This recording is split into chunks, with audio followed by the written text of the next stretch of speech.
உபாகமம் 33:17 வாசிக்க கேட்கலாம். அவன் அலங்காரம் அவன் தலையீற்று காளையினுடைய அலங்காரத்தைப் போலவும் அவன் கொம்புகள் காண்டாமிருகத்தின் கொம்புகளைப் போலவும் இருக்கும். அவைகளாலே ஜனங்களை ஏகமாய் தேசத்தின் கடையாந்திரங்கள் மட்டும் முட்டி துரத்துவான். அவைகள் எப்பிராயிமின் 10,000களும் மனாசேயின் 1000களுமானவைகள் என்றான். ஜெபிக்கலாம். பரிசுத்த ஆவியானவரே, ஆசீர்வதிக்கப்பட்ட இந்த மனமகிழ்ச்சியான பரிசுத்த ஓய்வு நாளுக்காக நன்றி. ஆசாரிய உதவிகள் பரிசுத்தை காக்க நம் வாயில் வேதத்தை தேடுவார்கள் எழுதியிருக்கிறது. தீர்ப்பானது விலையேறப்பட்டதை பிரித்தெடுத்தால் கர்த்தருடைய நாவு போல் இருப்பாய். கர்த்தருடைய மகத்துவமான வேதத்தை எடுத்து உரைக்கிறதுக்கு பாத்திரவான் நான் இல்லை. இறக்கத்தை வைத்திருக்கீங்க. ஞானிகளை வெக்கப்படுத்தும்படி அடிமைகளை எங்களை தெரிந்து கொண்டீர். ஆண்டவரே, நான் சிறுக என் தேவன் பெருகணும், மந்தையை காக்கக்கூடிய கொலைக்கூடிய நாய்களாக எங்களை மாற்றுங்க. இயேசு நாமத்தில் கேட்குறேன் ஜீவனில் நல்ல பிதாவே, ஆமேன். ஆண்டவரும் இரட்சகருமாகிய இயேசு கிறிஸ்துவின் இனிய நாமத்தில் உங்களை அன்புடன் வரவேற்கின்றேன். வாசிங்க. அவன் அலங்காரம் அவன் தலையீற்று காளையினுடைய அலங்காரத்தைப் போலவும். வேதத்தில் பார்க்குறோம் அலங்காரத்தை பற்றி தியானித்தோம்.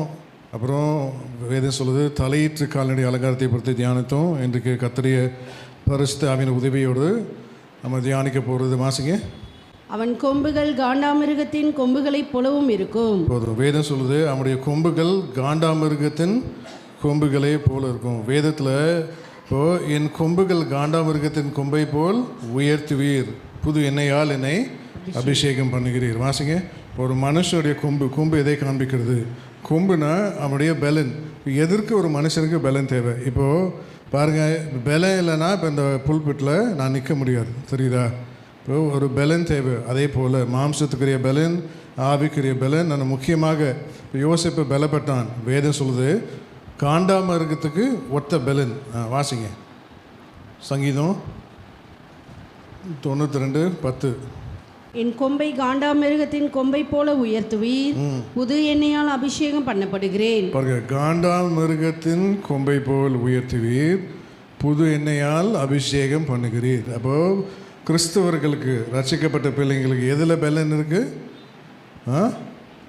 அபிஷேகத்தில் ஒரு பலன் இருக்குது. அபிஷேகத்தில் இல்லை, அபிஷேகத்தில் ஒரு பலன். அதனால தான் தேவன் சொல்லுகிறார், அபிஷேகம் என்ன பண்ணுமா? நுகத்தை வாசிங்க. நீ நல்ல அபிஷேகம் பெற்றவளாக இருந்தீன்னா உன் என்ன நுகத்தில் நீ இருக்கிறியோ தேவன் அந்த நுகத்தை முறியடிப்பார். யார் முறியடிப்பார்? உனக்கில் இருக்கிற அபிஷேகம் செயல்படணும். இப்போ எப்படி?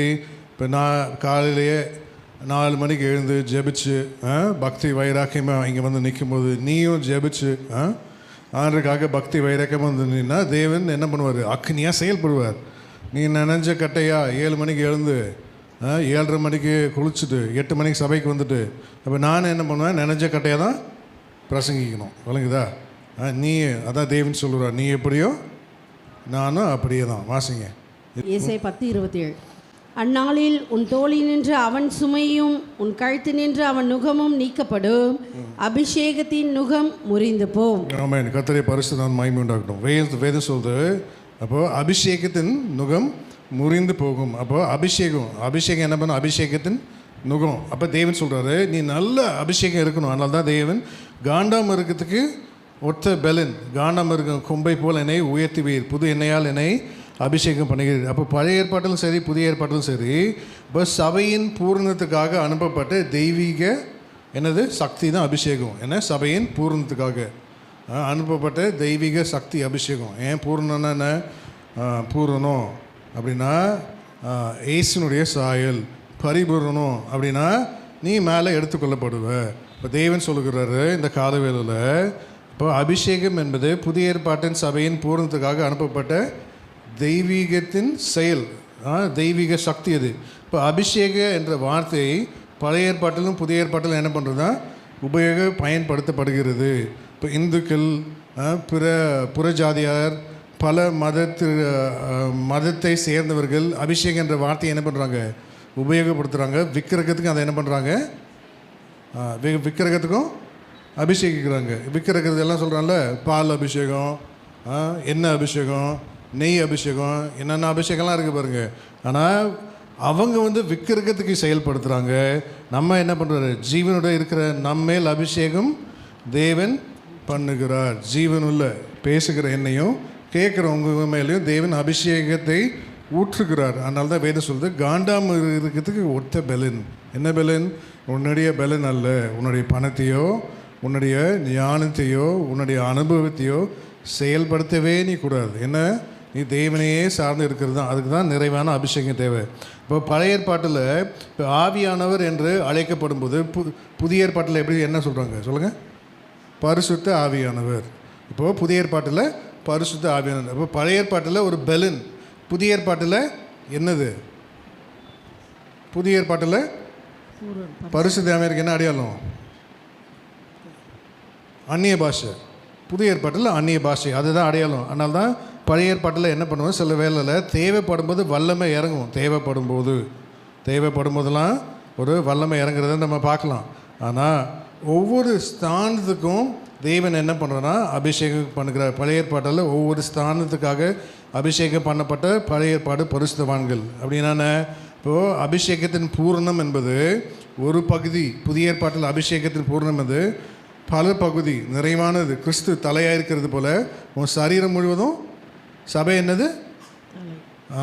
இயேசு தான் பேசுகிறேனையும் கேட்குறவங்களையும் ஆட்கொள்ளணும். அதனால தான் நிறைவான அபிஷேகம் தேவை. நீ பார்க்குறது, நீ பேசுகிறது, நீ செயல்படுகிறது, உடனே நீ பழகிறது, எல்லாத்துலேயும் தேவன் வந்து ஒரு பரிசுத்தத்தை வைத்திருப்பார். எல்லாத்துலேயும் தேவன் கையில் ஒரு அளவுகோல் இருக்கும். அந்த அளவுகோல் வைத்து தான் எந்த தேவையும் சந்திக்கப்படும். என்ன தேவை?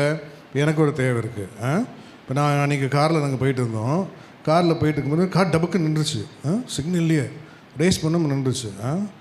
என்ன பிளஸி ஸ்டார்ட் பண்ணி பார்க்குறேன். ஆண்டவரே, என்னையா புது பேட்ரி இப்போ தான் வாங்கினேன், போன வருஷம் தானே வாங்கினேன். ஒரு பேட்ரி 5 வருஷம் வரணும். எத்தனை வருஷம் வரும் ஒரு பேட்ரி? 5 years. ஜக்கரையாக்கு 100 மார்க் கொடுத்துருவோம். அடுத்த கேள்வி கேட்குறேன் இரு. அப்போது பேட்ரி என்னமோ ஸ்டார்ட்டே ஆகலை. அப்புறம் காரில் என் மனைவியும் பிள்ளையும் உட்காந்துக்கு நான் ஒரு 10 அடி நானே தள்ளுறேன். ஸ்லோப்பாக இருக்கனால வேகமாக தள்ளமில்ல. சிக்னல் பக்கத்தில் முன்னாடியே நின்றுச்சு. யாருமே உதவி செய்ய வரல. ஒரு வயசானவர் வந்தார், அவரும் தள்ளினார், என் மனைவியும் தள்ளினா, என் பிள்ளையும் தள்ளிச்சு. கார் கொண்டு போய் இறக்கின கீழே இறக்கிட்டு காரில் பார்த்தோன்னா ஏதோ எலக்ட்ரிக்கல் சர்க்கியூட்டு காலியாம். நான் பாருங்கள், நான் கேட்குறேன், ஆண்டவரே நீ தான் ஏன் சொன்னேன் காருக்கு ஜெபிக்கும் போது கார் மேலே கிரேஸ்ன்னு எழுதினார், கிருபைன்னு எழுதினார். எப்போ எழுதினார்? 10 வருஷம் முன்னாடி எழுதினார். இப்போ காருக்கு 18 வயசு ஆயிடுச்சு. காருக்கு எத்தனை வயசு ஆச்சு பிளஸி? 18 வயசு. நீ இதே காரை கொடுத்தா கடைசியில் வருஷா பிள்ளை மாப்பிள்ளையும் வந்துடுவான், நீ அவனையும் வச்சு ஓட்டுவேன்னு பார்த்து கார் ஆஃப் பண்ணிட்டார். என்ன பண்ணார்? சோத்திரம் சோத்திரம் சோத்திரம் சோத்திரம் கிருபை கிருபை கிருபை கிருபைன்னு சொல்லி கடைசியில் வருஷா கல்யாணம் ஆயிரும். மாப்பிள்ளையும் அவர் என்ன பண்ணுறது? இந்த 18 அப்போ இன்னொரு 6 வருஷம் ஆயிருமா? 24 பழைய காரில் எடுத்தால் என்ன மரியாதை இருக்கும்? அதனால் நீ காரே வாங்க மாட்டேன்னு ஆண்டுக்கு தெரியும், அதனால் கார் ஆஃப் பண்ணிட்டார். விளங்குதா? சில வேலையில் ஆண்டுக்கு தெரியும், நீ வாங்கவே இந்த மாதிரி பிடிச்சாதான் நீ எதாவது செயல்படுவ. அந்த மாதிரி இப்போ நாங்கள் ஜெபிக்கிறோம், கார் வாங்க காசு இல்லை. ஆனால் நீ எல்லாம் ஜெபிங்க. இல்லையா? தேவன் எங்களுக்கு ஒரு புது கார் வாங்கி கொடுக்கணும். எல்லா தேவைகளும். காரு 18 வருஷம் ஆயிடுச்சு. நீங்கள் நம்ம காரு 15 வருஷம் ஆச்சுன்னா எஃப்சி பண்ணணும். யாரா காருக்கு எஃப்சி பண்ணியிருக்கீங்களா? யாரா அந்த அனுபவம் இருக்கா? எல்லாம் ஆட்டோக்கு பண்ணுவோம், வேனுக்கு பண்ணுவோம். என் காருக்கு ஒரு எஃப்சி முடிஞ்சு இப்போ 2வது எஃப்சி அடுத்த வருஷம் வருது. என்ன பிளஸி? ஆண்டவர் தான் எஃப்சி பண்ணணும். இப்போ தேவன் இடைப்படுகிறார். இப்போ தேவன் சொல்லுகிறார், எகிப்து அபிஷேகம் என்ன பண்ணும்? நுகத்தை முறிக்கும், உன் தேவைகள் சந்திக்கப்படும். அப்போ எகிப்தில் செங்கல் அறுத்து கொண்டவனை அபிஷேகம் பண்ணும்போது அவன் என்ன பண்ணான்னா ஆசாரியனே மாறிவிட்டான். யார் அது சொல்லுங்கள்? யார்? Very good.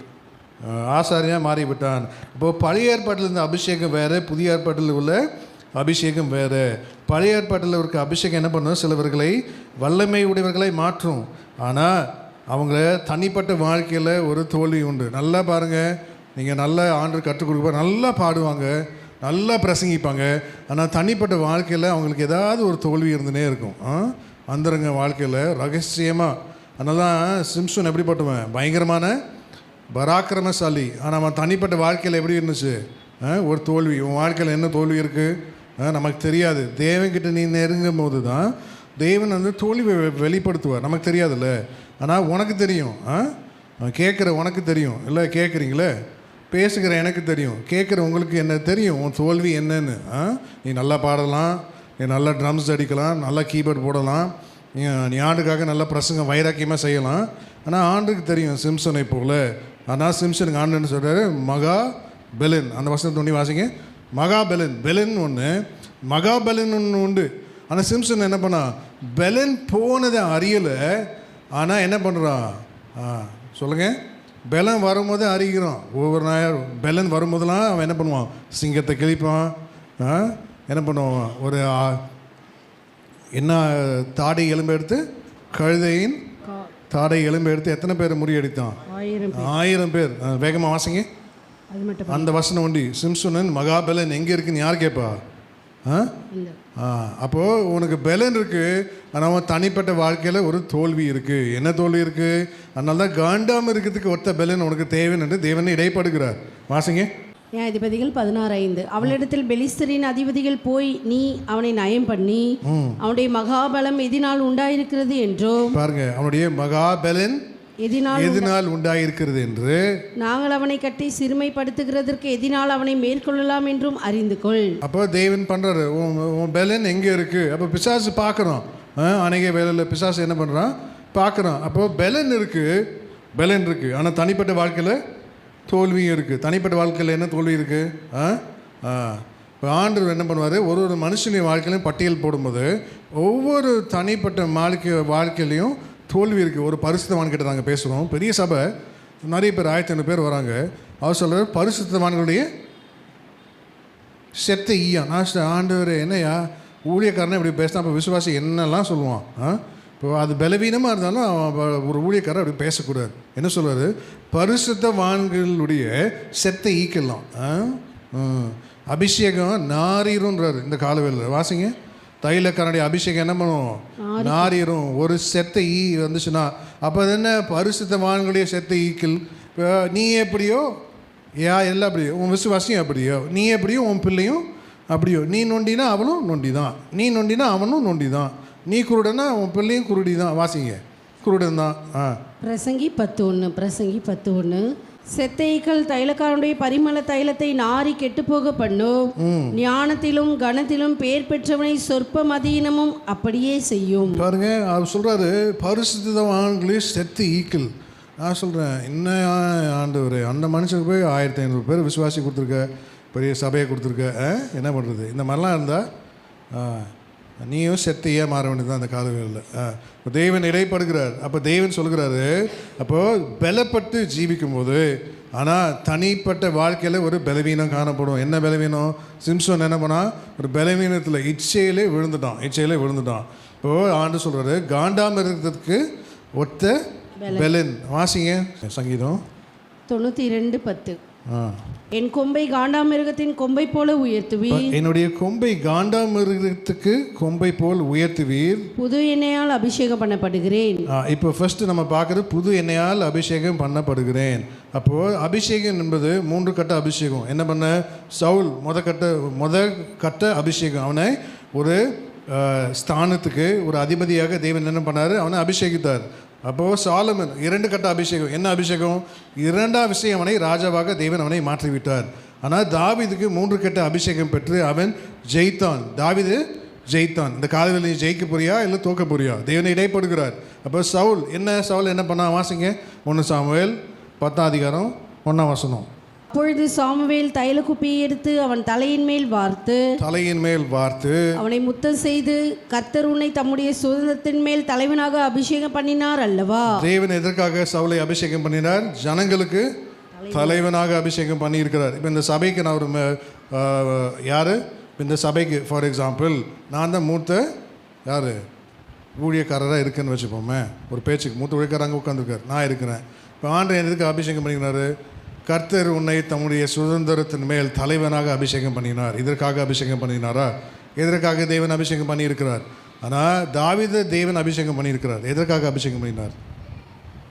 தாவீதை எதற்காக அபிஷேகம் பண்ணினார்? தாவீதை தேவனுடைய சித்த செய்யும்படி. எதற்காக? எனக்கு ஏற்ற இருதயம் நீ தேவனுக்காக வாழும்படி. தேவனுக்காக வாழ்கிறதுக்கு என்ன? தேவன் என்ன நினைக்கிறாரோ நீ அதை செய்யணும். ஒரு நாளும் மனுஷனை பிரியப்படுத்த பார்க்கக்கூடாது. மனுஷனை பிரியப்படுத்தினா நீ இன்னும் கர்த்தருடைய ஊழியக்காரன் அல்லவே. அப்போது ஊழியக்காரங்கன்னா ஒரு நாளும் மனுஷனை பிரியப்படுத்தக்கூடாது. ஃபஸ்ட்டு நல்ல ஊழியத்தில் கற்றுக்கொள்வது என்ன? நீயும் உன் தேவனும். யார்? நீயும் உன் தேவனும். 2வது யார்? சொல்லு சக்கரியா. வெரி குட், கேட்டுதான் பிரசங்கத்தெல்லாம். நீயும் உன் குடும்பமும். 3வது யார்? மோசே சொல்லு. நீயும் ஊழியமோ. கரெக்ட். இப்போ இதுதான் தேவன் வச்ச ஒழுங்கு. ஃபஸ்ட்டு நீயும் தேவன், ரெண்டாவது நீயும் உன் குடும்பமும். அப்படின்னா என்ன? நீ தேவன்கிட்ட, அதனால தான் தேவன். இது வாசிங்க. மனுஷனை பிரியப்படுத்தக்கூடாது. தேவன் அது கலாத்தியர் 1:10. இப்பொழுது நான் மனுஷரையா தேவனையா யாரை நாடி போதிக்கிறேன்? மனுஷரையா பிரியப்படுத்த பார்க்கிறேன். நான் இன்னும் மனுஷரை பிரியப்படுத்துகிறவனாய் இருந்தால் நான் கிறிஸ்துவின் ஊழியக்காரன் அல்லவே.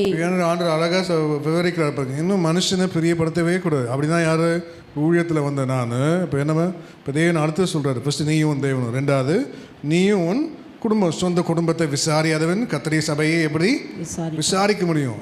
வாசிங்க. சொந்த குடும்பத்தை நீ நடத்த அறிய விருப்பம் இல்லை, நீ கர்த்தருடைய சபையை விசாரிக்க முடியுமா? நீ தகுதியால் நான் பட்டியல் போடுறாரு. அதனால தான் எல்லா புருஷர்களும் சொந்த குடும்பத்தை விசாரிக்கணும். சொந்த குடும்பம், அக்கா குடும்பத்தை, அண்ணன் குடும்பத்தை, தங்கச்சி குடும்பத்தை, இதெல்லாம் விசாரிக்கவே கூடாது. தேவனுக்கு அதெல்லாம் அருவருப்பு. யார்? உன் குடும்பத்தை நீ விசாரி. நீ ஏன் உன் அக்கா குடும்பத்தை, தங்கச்சி குடும்பத்தை, அண்ணன் குடும்பத்தை, தம்பி குடும்பத்தை எல்லாம் ஆண்டு விசாரிக்க சொன்னாரா? அதெல்லாம் ஒழுங்கே இல்லை. அதெல்லாம் ஒழுங்கினும். தேவன் ஒழுங்கினத்தை தேவன் வெளிப்படுத்துகிறார். வாசிங்க. 1 தீமோத்தேயு 3:5. ஒருவன் தன் சொந்த குடும்பத்தை நடத்த அறியாதிருந்தால் தேவனுடைய சபையை எப்படி விசாரிப்பான்? எப்படி விசாரிக்க முடியும்? என் பிள்ளைக்கு நான் ஃபீஸை கட்டணும், சம்பாதிக்கிறேன். என் தங்கச்சி பிள்ளைக்கும், என் தம்பி பிள்ளைக்கும், என் அண்ணன் பிள்ளைக்கும் ஃபீஸை கட்டணும்னா எப்படி முடியுமா? ஃபஸ்ட்டு யார் கட்டணும்? நான் அதான் என் சொந்த குடும்பம். ரெண்டாவது மிகுதியாக இருந்துச்சுன்னா நீ அதான் சொந்த குடும்பத்தை விசாரிது. கர்த்தருடைய சபையை நீ எப்படி விசாரிக்க முடியும்? 2. மூணாவது நீயும் உன் ஊழியமும். ஊழியம் என்பது தேவனை பிரியப்படுத்துறது. தேவன் எப்படி? தேவன் சித்தப்படி. அதனால தான் தேவன் சவுலை அபிஷேகித்தார். எதற்காக சவுலை அபிஷேகித்தார்? ஜனங்களுக்கு ஒரு அதிபதியாக. ஆனால் தாவீது தேவன் அபிஷேகிக்கிறார். எப்படி அபிஷேகிக்கிறார்? என் இருதயத்துக்கு ஏற்றுவேன். வாசிங்க. என் இருதயத்துக்கு ஏற்றுவேன். தாவீது நான் என்ன விரும்புகிறேனோ, நான் என்ன செயல்படுத்துகிறேனோ, நான் என்ன சிந்திக்கிறேனோ, நான் எதை பார்க்க விரும்புகிறேனோ, நான் எதை வெட்ட சொல்கிறேனோ, பாட்டி எடுத்துட்டு ஒரே வெட்டு தான். வாசிங்க. யாரையும் பெரியப்படுத்துறதே இல்லை. வந்தவனை பெரியப்படுத்துறதில்ல, கீபோர்ட் போடுறத பெரியப்படுத்துறதில்ல, கேமரா எடுக்கிறதில்ல பெரியப்படுத்துறதில்ல, மைக்கில் பேசுங்களை பெரியப்படுத்துறதில்ல. வாசிங்க. இப்போ தேவனை பெரியப்படுத்தும் போது நீ எந்த மனுஷனையும் நீ பெரியப்படுத்த மாட்ட. அந்த வைராக்கியமான ஆவி உன்னிடத்தில் செயல்படும். உன் மூலமாக உன் சபையின் செயல்படும். வாசிங்க. அப்போஸ்தலர் 13:22. பின்பவர் அவனை தள்ளி தாவீதை அவர்களுக்கு ராஜாவாக ஏற்படுத்தி ஈசாயின் குமாரனாகிய தாவீதை என் இருதயத்துக்கு ஏற்றவனாக கண்டேன், எனக்கு சித்தமானவையெல்லாம் அவன் செய்வான் என்று அவனை குறித்து சாட்சியும் கொடுத்தார். யாரு சாட்சி கொடுக்கிறார்? தேவன் சாட்சி கொடுக்குறாருங்க. யாரு? ஒரு தேவன். மனுஷன் சாட்சி கொடுக்கறதே பெரிய விஷயம். என்ன பாரு மோசஸ், நான் நல்லவனா கெட்டவனா? பாருங்க, வாயத்தின்னு சொல்லவே மாட்டேங்கிறோம். ஒரு வருஷமாக பழகிறோம்ல. மனுஷன் சாட்சி கொடுக்குறதே அபூர்வமாக இருக்குது. அப்போது ஆண்டவர் சொல்கிறாரு, தேவன் சாட்சி கொடுக்குறாரு. என்ன சொல்கிறாரு? வாசிங்க. எனக்கு சித்தமானவையெல்லாம் செய்வான் என்று அவனை குறித்து சாட்சியும் கொடுத்தார்.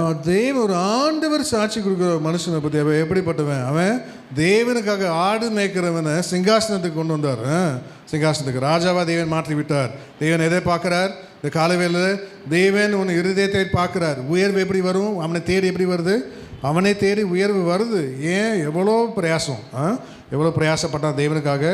நல்ல பக்திமான் அவன், பக்தியுள்ள மனுஷன். தேவன் பார்க்குறார். அப்போது சவுல் ஒரு ஸ்தானத்துக்கு தேவன் அதிபதியே ஆக்குனது போல் சாலமன் என்ன பண்ணுற? 2 கட்ட அபிஷேகத்துக்காக நேரடியாக வந்தான். 1 நாளாகவும் 29-22 வாசிங்க. அவர்கள் அன்றைய தினம் மிகுந்த சந்தோஷத்தோடு கர்த்தருக்கு முன்பாக போஜனபானம் பண்ணி தாவீதின் குமாரனாகிய சாலமோனை 2ஆம் விசை ராஜாவாக்கி. அதான் ஒரு விசை ராஜாவாக்கியாச்சு. அது என்ன 2ஆம் விசை ராஜாவாக்கி? இப்போ தேவனை இடையே இப்போ 2ஆம் கட்ட அபிஷேகம். அது 2ஆம் கட்டம் அபிஷேகம். அதனால தான் தேவன் சொல்கிறார், சாலமோனை 2ஆம் விசை ராஜாவாக்கி கர்த்தருக்கு முன்பாக அவனை அதிபதியாகவும் சாதோக்கை ஆசாரனாகவும் அபிஷேகம் பண்ணினார். அப்ப தேவன் அபிஷேகம் பண்ணுகிறார். ஆனால் தாவீதை எப்படி தேவன் அபிஷேகம் பண்ணுகிறார்? 3 கட்ட அபிஷேகம். ஃபர்ஸ்ட் தாவீதை எங்கே அபிஷேகம் பண்ணுகிறாரு? வனாந்திரத்தில். யார் அபிஷேகம் பண்ணுகிறார்? சாமுவேல் அபிஷேகம் பண்ணுகிறார். 2ஆம் கட்ட அபிஷேகம் எங்கே நடக்குது சொல்லுங்க? எப்ரோனில். 3ஆம் கட்ட அபிஷேகம் எங்கே நடக்குது? எருசலேமில். சர்வ இஸ்ரவேலையும் சமஸ்த இஸ்ரவேலையும் ஆளுகை செய்யும்படி தேவன் அவனை 3 கட்ட அபிஷேகம் செய்து அவன் ஜெயித்து விடுகிறான். அவனுக்கு தான் தேவன் சொல்கிறார், உனக்கு தான் நிலையான வீடு, உனக்கு தான் தேசம் சுதந்திரமாக கிடைத்தது. நேர்த்தியான இடங்களில் எனக்கு என்ன உண்டு? பங்கு. சிறப்பான சுதந்திரம் எனக்கு உண்டு. அவனுக்கு தான். யாருக்கு? 3 கட்ட அபிஷேகம் பண்ணப்பட்டவன் ஜெயித்தான். இந்த காலை வேளை என்னையும் தேவன் ஜெயிக்கும்படி அழைத்து கொண்டு வந்திருக்காரு. எதில் ஜெயிக்கணும்? எகிப்தை விட்டு வெளியே வர உனக்கு ஒரு பலன் தேவை. ஃபர்ஸ்ட்டு எகிப்துனா என்ன? இதை வாசிங்க. சங்கீதம் 16:6. நேர்த்தியான இடங்களில் எனக்கு பங்கு கிடைத்தது. நேர்த்தியான இடங்களில் எனக்கு பங்கு கிடைத்தது. ஆம், சிறப்பான சுதந்திரம் எனக்கு உண்டு. அது யாருக்கு? தாவீதுக்கு தான். பழைய ஏற்பாடு பரிசுத்தவான்களே தாவீதுக்கு தான். அவன் தான் பார்த்தான் தேவனிடத்தில் என்ன பண்ணான்? பார்த்தான் அந்த நேர்த்தியான இடம், சிறப்பான சுதந்திரம். அவனுக்கு தான் நிலையான வீடு, அவனுக்கு தான் தேசம் சிறப்பாக கிடைத்தது. அவனுக்கு தான் என்ன பண்ணது? சுதந்திரம் தேவன் வைத்து போனார் அவனுக்கு. அப்போ தேவன் இடைப்படுகிறார் அந்த காலை வேளை. அதே போல் தேவன் என்ன பண்ணுறான்னா புது எண்ணெயால், வாசிங்க திருப்பி சங்கீதம் 92:10. என் கொம்பை காண்டாமிருகத்தின் கொம்பை போல உயர்த்துவீர். என் கொம்பைனா எனக்கு ஒரு பலன் உண்டு. அது காண்டாமிருகத்துக்கு ஒத்த பலன். கொம்பை போல் உயர்த்துவீர். புது எண்ணெயால் அபிஷேகம் பண்ணப்படுகிறேன். காண்டாமிருகத்துக்கு ஒரு பலன் அப்படின்னா நிறைய பாருங்க. டிவில எல்லாம் பார்த்துருக்கீங்களா? சோனி டிவி, என்ன டிவி, வேற என்ன டிவிலாம் வரும்? இந்த வைல்ட் லைஃப் காமிக்கிறதுலாம், டிஸ்கவரி, பிபிசி ஆர்ட், இதெல்லாம் இருக்குது பாருங்க. நிறைய பேருங்க காட்டுக்குள்ளே ட்ரெக்கிங்லாம் போவாங்க. காட்டுக்குள்ளே மிருகத்தை பார்க்குறதுக்கு. சபையில் இருக்கிற மிருகமே மேய்க்கிறதே முடியல. இதில் வேறு நாங்கள் உங்களை காட்டுக்கு மிருகத்தை கூட்டு போகிறது. ஒரு மிருகம் உதைக்குது, ஒரு மிருகம் கடிக்குது, ஒரு மிருகம் காரிப்பு அடுத்துப்புது. மரியாதையே இல்லை. ஊழியம் பண்ணி ஆண்டவர் ஊழியம் பண்ணி தான் எத்தனை பேர் என்ன பண்ணுறான்? கலாட்டா பண்ணுறான். என்ன சக்கரையா? அப்போ தேவன் இடைப்படுகிறார். இப்போ காண்டாமிருகம் என்ன பண்ணும்? பார்த்துனே இருக்கும். அதுக்கு ஒரே கொம்பு தான். நான் ஒரு வாட்டி ஒரு இதில் பார்த்தேன், ஒரு சேனலில் பார்க்கும்போது, சிங்கம் எப்பவுமே என்ன பண்ணுமா பார்த்துருக்கீங்களா? சிங்கத்தோட தன்மை என்ன சொல்லுங்கள்? சிங்கத்தோட தன்மை என்ன? பிரதானமான ஒரு தன்மை என்னென்னா அது எப்பொழுதும் தனிமையாக நடக்கும். பார்த்துருக்கீங்களா? சிங்கத்தோட கேரக்டர் தனிமையாக தைரியம். அதான் தைரியம். கர்த்தருடைய பிள்ளைங்க தனியாகவே இருப்பாங்க, யாருக்கும் பயப்பட மாட்டாங்க. எப்படிப்பட்ட பிரச்சனை வந்தாலும் வா பார்க்கலாம், நீ வா ஒரு கை பார்த்துடலாம். யாராக இருந்தாலும் கர்த்தருடைய பிள்ளைங்க சிங்கத்தை போல். யூதா சிங்கம், யூதா கோத்திர சிங்கம். இயேசு எப்படிப்பட்டவர்? வாசிங்க. யூதா கோத்திர சிங்கம். அப்போ இயேசுடைய பிள்ளைங்க பேசுகிறனாலும் சிங்கக்குட்டிக்கு போல் நீ தைரியமாக இருக்கணும் எப்பவுமே. இயேசுடைய பிள்ளைங்க அதனால தான் சிங்கம் காட்டில் தனியாகவே நடக்கும். தனியாக, அதுதான் தைரியம். பிரதானமான சுபாவம், கேரக்டர், சிங்கத்தோட கேரக்டர். அப்படி தனியாக இருக்கும்போது ஒரு காண்டாமிருகம் எதிரில் நிற்குது. நம்மளுக்கு என்ன பண்ணுறது? சும்மா இருக்கிறத எனக்கு முன்னாடி யார் பலமாக நிற்கிறது அதை முட்டை போகுது. காண்டாமிருகத்தை சிங்கம் அப்படியே கடிக்க போதுங்க. காண்டாமிருகம் 2 வாட்டி தான் இப்படி பண்ணிச்சு, சிங்கம் தூக்கி விட்டுருச்சு. அதான் காண்டாமிருகத்துக்கு ஒத்த பலன். மாசிங்க எடுத்தீங்கன்னா இப்போ தேவன் சொல்லுகிறார். ஆதியாகமம் 49 அதிகாரம் 9 வசனம். யூதா பாலசிங்கம் இறை கவர்ந்து கொண்டு ஏறி போனாய், என் மகனே சிங்கம் போல கிழ சிங்கம் போல மடங்கி படுத்தான். பாருங்க, என் சிங்கம் போல கிழ சிங்கம் போல மடங்கி படுத்தான். போதும். அப்போ தேவன் என்ன சொல்கிறாரு? இப்போ யூதா கோத்திர சிங்கம் அதுன்னு ஒன்று வரும். யூதா கோத்திர சிங்கம் இயேசு அப்படிப்பட்டவர். தேவன் இடைப்படுகிறார். யூதா அப்போ இயேசுனுடைய பிள்ளைங்க நீ நானும் சிங்க குட்டிங்க, எலி குட்டிங்கள, என்ன குட்டிங்க? சிங்க குட்டிங்க. சிங்க குட்டிங்க. நீ பயப்படவே கூடாது. தேவன் இடைப்படுகிறார். அப்போது வேதம் சொல்ல, வாசிங்க திருப்பி சங்கீதம் 92:10. கொம்பை காண்டாமிருகத்தின் கொம்பை போல உயர்த்துவீர். என் கொம்பை காண்டாமிருகத்தின் கொம்பை போல உயர்த்துவீர். புது எண்ணெயால் அபிஷேகம் பண்ணப்படுகிறேன். புது எண்ணெயால் அபிஷேகம் பண்ணப்படுகிறேன். நல்லா கற்றுக்கொள்ளுங்க. புது எண்ணெயால் அபிஷேகம் பண்ணப்படுகிறேன். வேதம் சொல்லுது. தீத்து 3:5 வாசிங்க. பரிசுத்த ஆவியினுடைய என்னது சொல்லுங்க? பரிசுத்த ஆவியினுடைய புது, ஆமாம், புதிதாக்குதல். சொல்லுங்க, சொல்லணும், சொன்னாதான். தீத்து 3:5. நாம் செய்த நீதியின் கிரியைகள் நிமித்தம் அவர் நம்மை ரட்சியாமல் தமது இரக்கத்தின்படியே மறுஜென்மம் முழக்கினாலும் பரிசுத்த ஆவியினுடைய புதிதாக்குதலினாலும் நம்மை ரட்சித்தார். பரிசுத்த ஆவியின் புதிதாக்குதலினாலும். சொல்லுங்க, பரிசுத்த ஆவியின் புதிதாக்குதலினாலும் தேவன் இடைப்படுகிறார். அப்போ புது எண்ணெயால் தேவன் உன்னை ரட்சிக்கணும். அதனால்தான் தேவன் சொல்லுகிறார் புது எண்ணெய், பரிசுத்த ஆவியின் புதிதாக்குதனால். அதனால்தான் புது கிருபையை கூட ஆண்டவர் என்ன சொல்லுவார்? புது கிருபை. ஆண்டவர் நீ தான் ஏன் சொன்ன கிருபைன்னு எழுதிச்ச எங்கே எப்போ 10 வருஷத்துக்கு முன்னாடி என்னவால நீ என்ன பண்ணுவேன்? உன் பிள்ளை மாப்பிள்ளையும் ஏற்றிட்டு போவேன், என் மானத்தை வாங்கிடுவேன். அதனால் வண்டி ஆஃப் பண்ணிட்டார். விலகுதா? அதனால் புது கிருபை. தேவன் உமது கிருபை காலைதோறும் புதியவைகளாக வாசிங்க. உம்முடைய கிருபை காலைதோறும் புதியவைகள். புதியவைகள், புதுசு புதுசு. சில பேர் என்ன பண்ணுவான், பழைய கிருபை பழைய எண்ணெயை வச்சுட்டே ஓட்ட முடியாது. பார்த்தீங்களா? இப்போ என்ன மாதிரி 18 வருஷம் நான் ஓட்டுறேன்ல இனோவாவை, பழைய காரை வச்சுட்டு எவ்வளோ நாள் ஓட்டுறது? அப்போது பழைய எண்ணெய் அபிஷேகம் இருக்கும் கொஞ்சம் 2 பாஷை தான் வரும். இந்த பழைய இப்போ அதனால தான் தேவன் சொல்கிறாரு, சில மாத்திரைலாம் எக்ஸ்பைரி ஆச்சுன்னா என்ன ஆயிரும் சொல்லுங்கள்? எக்ஸ்பைரி ஆன மாத்திரையை மோசை போட்டால் என்ன ஆகிடுவேன்? விஷமாக மாறிவிடும். விஷம். அப்போ எக்ஸ்பைரி ஆனது. அதே போல் நீ புது என்ன புது கிருபை, அதனால தான் உமது கிருபை காலைதோறும் புதியவைகள். வாசிங்க வேகமாக. புலம்பல் 3:22. நாம் நிர்மூலமாகாமல் இருக்கிறது கர்த்தருடைய கிருபையே, அவருடைய இரக்கங்களுக்கு முடிவில்லை, அவைகள் காலைதோறும் புதியவைகள், உமது உண்மை பெரிதாய் இருக்கிறது. அப்போது புது எண்ணெய், புதிய அபிஷேகம், பரிசுத்த ஆவியின் புதிதாக்குதல், புதிய கிருபை, உமது கிருபை காலைதோறும் புதியவைகள், உமது கிருபை காலைதோறும் புதியவர்கள். வேதம் சொல்ல இலைப்படைந்தவனுக்கு சமயத்துக்கு ஏற்ற வார்த்தையை சொல்லும்படி தேவன் என்ன பண்ணுறான்?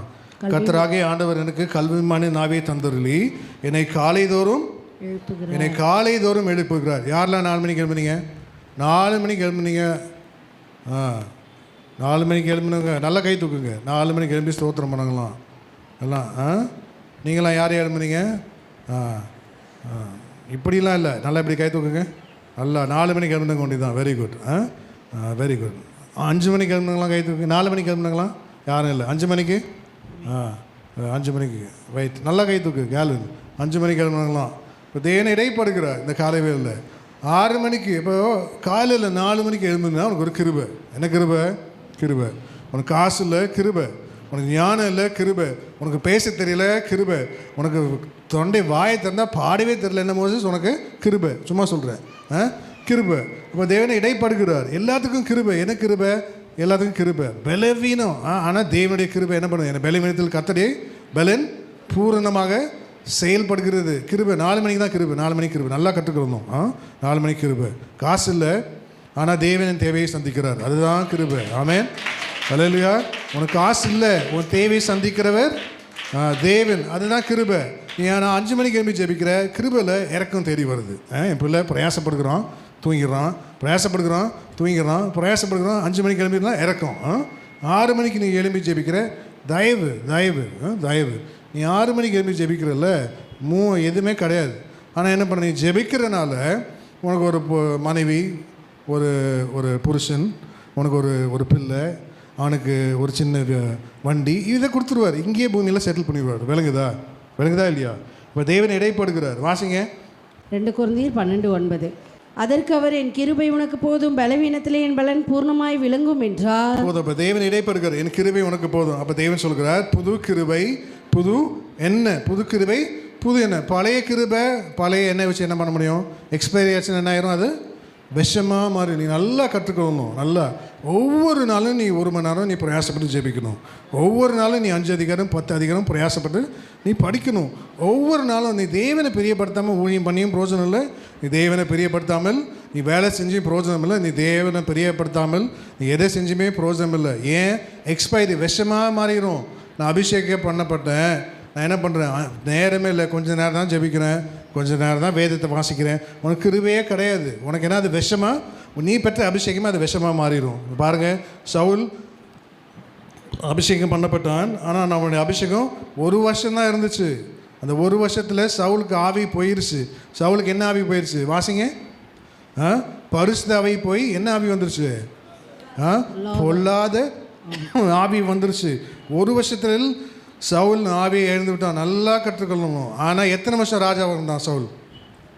39 வருஷம். எத்தனை வருஷம் ராஜாவாக இருந்தான்?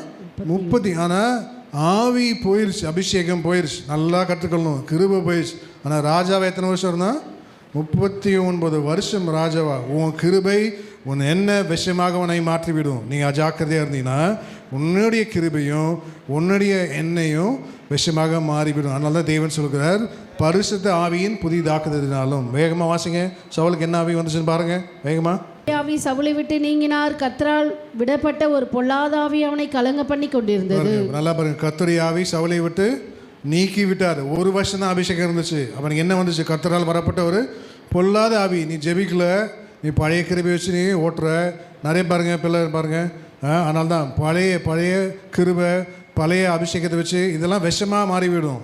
சவுல் தாவீதுக்கு விஷமாக மாறிவிட்டான். இப்போ தேவன் இடைப்படுகிறார். என்ன இடைப்படுகிறார்? அப்போது தேவன் சொல்கிறார், அபிஷேகத்தில் தான் உன் நுகத்தை முறிக்க முடியும். அதனால தான் என்ன பண்ணுறாங்க, வாசிங்க 1 ராஜாக்கள்.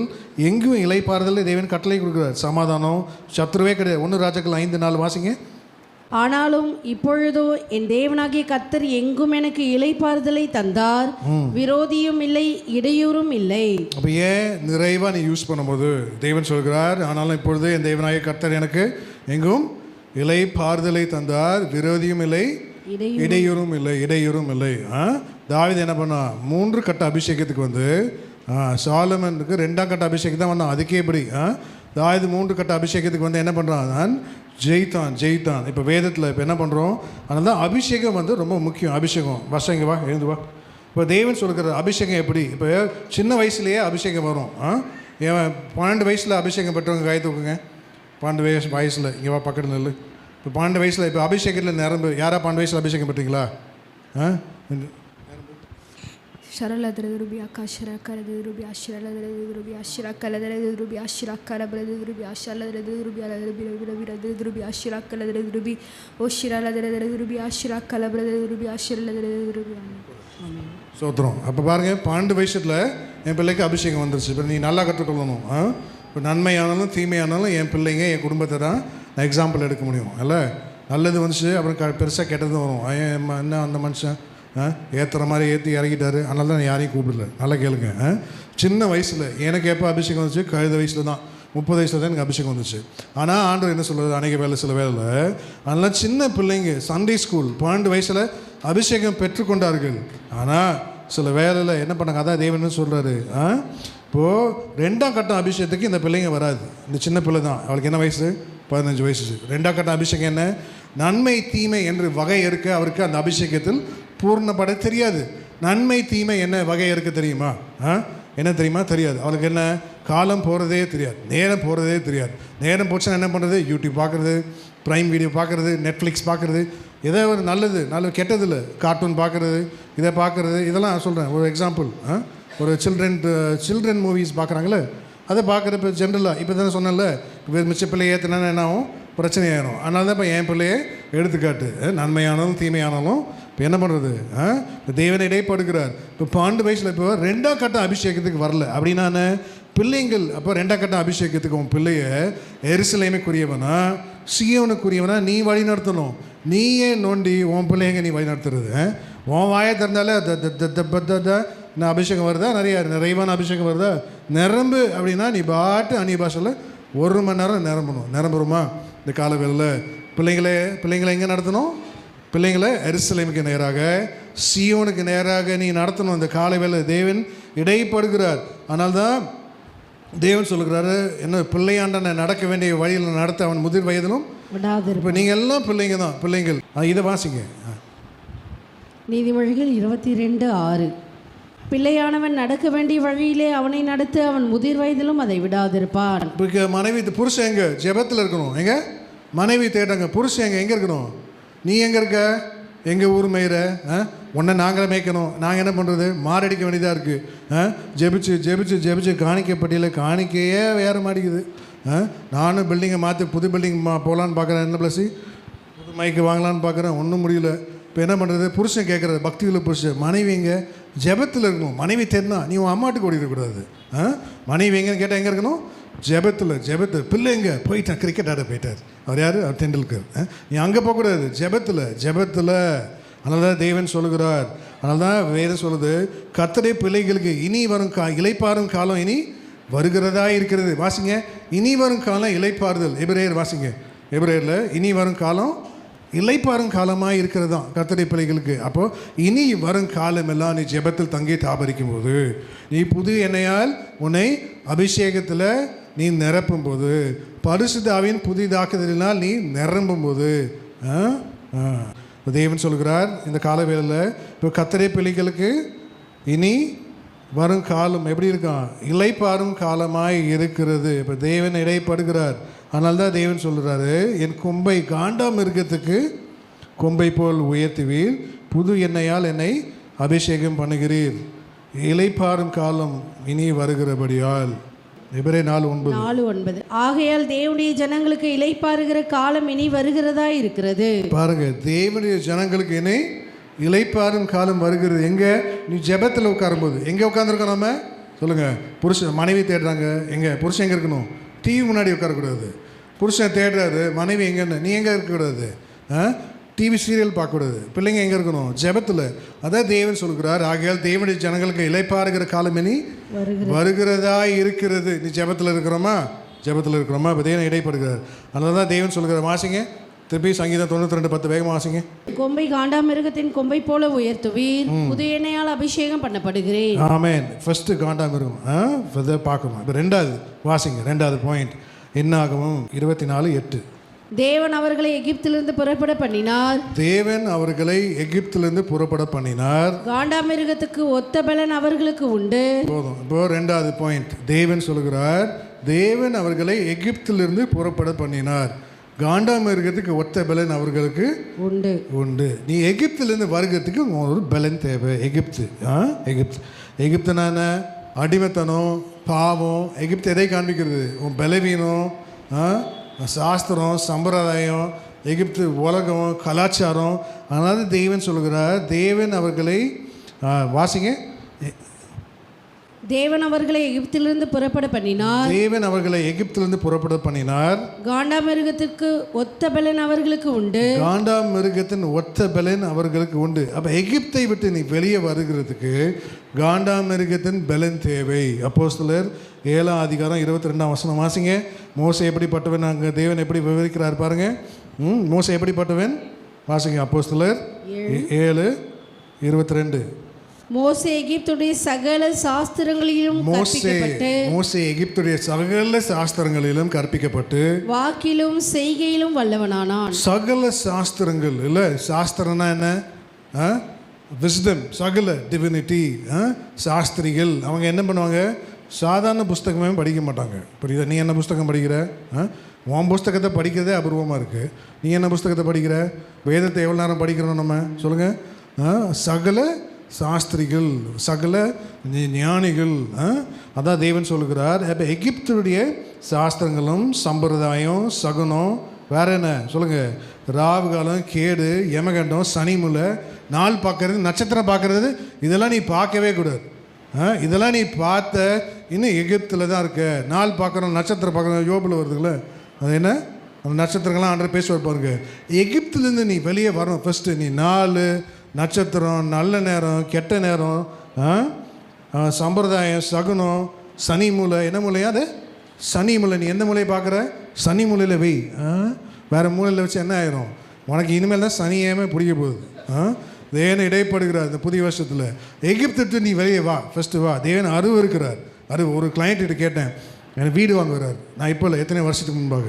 இப்போ நினைப்பது பாருங்கள். அவர் சொல்கிறாரு, நான் காலையில் 8 மணிக்கு வந்துடுவேன்னாரு. எங்கேருந்து வரீங்க? பெங்களூர்லேருந்து. அது நல்ல நேரம், ராவுகாலம் எமகண்டன்னாரு. நல்ல நேரத்தில் கிளம்பு வரோம். எப்படி? அது 12 மணிக்கு முன்னாடி கிளம்பிடுவோம். 8 மணிக்கு வந்துடுவோம்.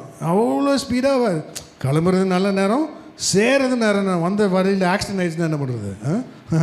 பாருங்கள், உலகத்துடைய கலாச்சாரம், சாஸ்திரம், சம்பிரதாயம், என்னென்ன உன் சென்டிமெண்ட்டு, அப்புறம் நல்ல சகுனம், கெட்ட சகுனம், ராவு காலம், யமகண்டம், கேடு, இதெல்லாம் நீ பார்க்கக்கூடாது. தேவன் அருவு இருக்கிறார். வாசிங்க யோபில் எடுத்தது வேகமா. யோபு 38:31. யோபு 38:31. அருமையின் நட்சத்திரத்தின் சுகிர்ந்த சம்பத்தத்தை நீ இணைக்க கூடுமோ? அல்லது மிருக சீரிஷத்தின் கட்டுகளை அவிழ்ப்பாயோ? ராசிகளை அதினதின் காலத்திலே வர பண்ணுவாயோ? துருவ சக்கர நட்சத்திரத்தையும் அதை சேர்ந்த நட்சத்திரங்களை வழி நடத்துவாயோ? ஏன் உலகத்துக்குரிய வம்ச வழிபடி நீ என்ன பண்ணக்கூடாது? நீ பார்க்கக்கூடாது. எகிப்தை விட்டு நீ வெளியே வா. தேவன் இடைப்படுகிறார். அதனால தான் தேவன் சொல்லுகிறார். வாசிங்க லேவியராகமம் 19:24. குறி சொல்லக்கூடாது, நாள் பார்க்கக்கூடாது, எல்லாம் தேவன் என்ன பண்ணுறார்? பழைய பாட்டிலேருந்து ஜனங்களுக்கு கற்றுக்கொண்டே வந்திருக்கிறார். வாருங்க லேவியராகமம் 19:26. யாதொன்றையும் ரத்தத்துடன் புசிக்க வேண்டாம், குறி கேளாமலும் நாள் பாராமலும் இருப்பீர்களாக. தேவன் என்ன சொல்ல? குறி கேட்கக்கூடாது, நீ நாள் பார்க்கக்கூடாது. நல்ல நாள், கெட்ட நாள். நிறைய விசுவாசிங்க பாருங்கள், செவ்வாய்க்கிழமை கல்யாணமே வைக்க மாட்டாங்க. தெரியுமா உங்களுக்கு?